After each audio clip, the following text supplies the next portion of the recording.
Hello everyone, so welcome to Vet It's You YouTube channel. I hope you all are doing absolutely fine. So in this video, we will continue our discussion with the genus Bacillus. So देखो भाई, अब हम लोग बात करेंगे about the control of the disease outbreak of particular anthrax infection. ठीक है, अब देखो जो एंथ्रेक्स का इन्फेक्शन है वो दो तरीके से दो रीजंस में हो सकता है. It can be of endemic region और it can be of pandemic region. ठीक है, अगर वो एंथ्रेक्स का इन्फेक्शन का आउटब्रेक एक पर्टिकुलर रीजन में एक्यूमुलेट है और कन्फाइंड है तो वहां पे हम क्या करेंगे, annual vaccination particularly of the cattle and the sheep with the Sterne strain spore vaccine. The vaccine should be given about 1 month prior before the anticipated outbreaks.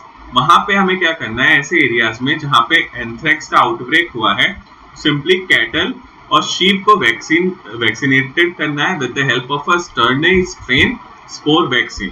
The spore in the live vaccine convert to the non-encapsulated avirulent vegetative organism. अभी जो स्टर्नेस्टेन spore vaccine है basically क्या है, live vaccine है जो कि क्या होता है, इसमें जो स्पोर्स प्रेजेंट होते हैं बैसिलस एंथ्रेसिस के वो नॉन कैप्सुलेटेड में कन्वर्ट हो जाते हैं and then it will provide immunity to that particular cattle and the sheep which is being vaccinated with that particular vaccine. ठीक है, next one is the chemoprophylaxis, that is employing a long acting penicillin should be considered when the outbreak threaten valuable livestock.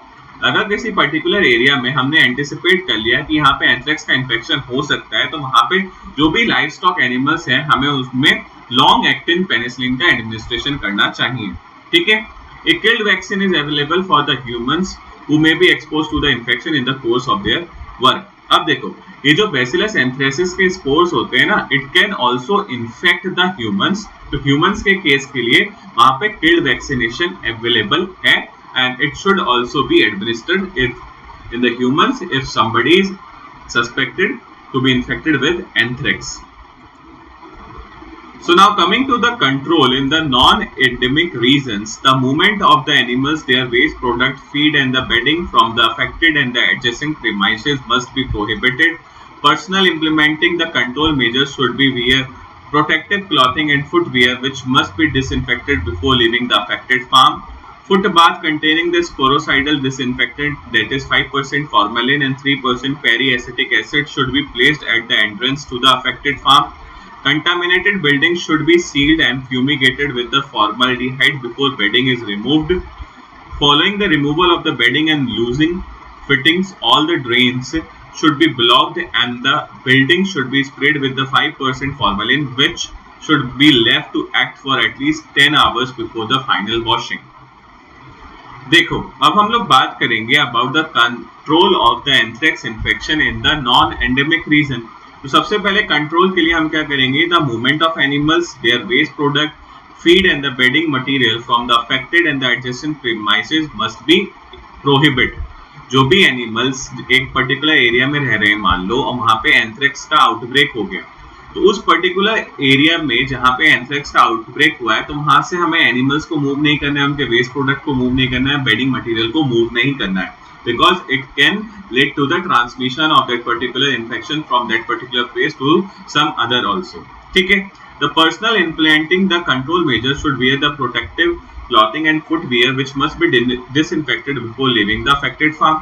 अब मान लो किसी particular farm में anthrax का infection हो गया, ठीक है, अब हमने पहले ही कह दिया कि वहां से कोई भी एनिमल वगैरह को वेस्ट प्रोडक्ट को बाहर नहीं निकालना है एंड जो भी लोग वहां पे वैक्सीनेशन वगैरह परफॉर्म कर रहे हैं they should also wear the protective clothing footwears. और जब वो लोग काम करके उस फार्म से बाहर निकले their clothings and the foot must be disinfected. ठीक है, next is the foot bathing containing the sporocidal disinfectant, that is 5% of the formalin or the 3% of the periacetic acid should be placed at the entrance to the affected farm. देखो मान लो किसी farm में anthrax का infection हो गया तो if you are going in that particular farm तो वहां पे क्या होना चाहिए, एंट्रेंस पे ही डिसइंफेक्टेंट होने चाहिए, दैट इज द स्पोरोसाइडल डिसइंफेक्टेंट जो स्पोर्स को मार सके. ऐसे डिसइंफेक्टेंट कौन कौन से हो सकते हैं, 5% formalin solution or the 3% periacetic acid. ठीक है, next is the contaminated building should be sealed and fumigated with the formaldehyde before bedding is removed. Following the removal of the bedding and the loose fitting, all the drains should be blocked and the building should be sprayed with 5% formalin, which should be left to act for at least 10 hours before the final washing. अब देखो, कोई particular farm था, उसमें anthrax का infection हो गया, आपने vaccination वगैरह कर दिया, अब उस पूरे फार्म हाउस को भी तो आपको डिसइंफेक्ट करना होगा।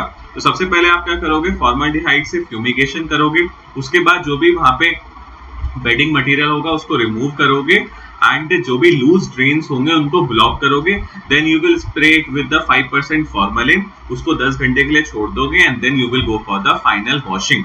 ठीक है, this is the one of the important point that is anthrax infection in the case of the humans. So simply the three forms of the disease occur in a man. The cutaneous anthrax, that is also known as malignant pustule, is the result of the endospore entering the abraded skin. This localized lesion can progress to the septicemia if not treated. Then is the pulmonary anthrax, that is also known as Wolff-Sorter disease, following the inhalation of the spores, while intestinal anthrax results from the ingestion of the infective material. The disease may be proved fatal in the absence of the early treatment. So देखो भाई, अब हम लोग बात करेंगे about the anthrax infection in the case of the human beings. So simply there are the three forms of the disease that occur in the human beings. जो anthrax का infection है ह्यूमन बींग्स में वो तीन forms में होता है. First one is the cutaneous anthrax, pulmonary anthrax and the intestinal anthrax. तो सबसे पहले बात करते हैं क्यूटेनियस एंथ्रेक्स की. तो it is also known as the malignant pustule and it result from the entering of the endospore via abraded skin. This localized lesions can progress to the septicemia if it is not treated. देखो, मान लो कि कोई आपको यहाँ पे चोट लगी आपके पैर में, ठीक है, अब यहाँ से पैर में चोट लग गई, तो the spores of the Bacillus anthracis can enter here. It will germinate and will produce the septicemia condition if it is not treated and can be proved to the fatal also. Next आता है हमारे पास pulmonary anthrax, जिसको हम Wolff-sorter disease के नाम से भी जानते हैं. Next is the intestinal anthrax that result from the injection of the infected material. अगर आपने कोई ऐसा मटेरियल को इंजेस्ट कर लिया जिसमें बेसिलस एंथ्रेसिस के स्पोर्स प्रेजेंट है, तो it will lead to the intestinal anthrax. The disease may be proved fatal in the absence of the early treatment. And if a human being is suffering from the intestinal anthrax is not being treated in the early course of the disease, can be proved fatal.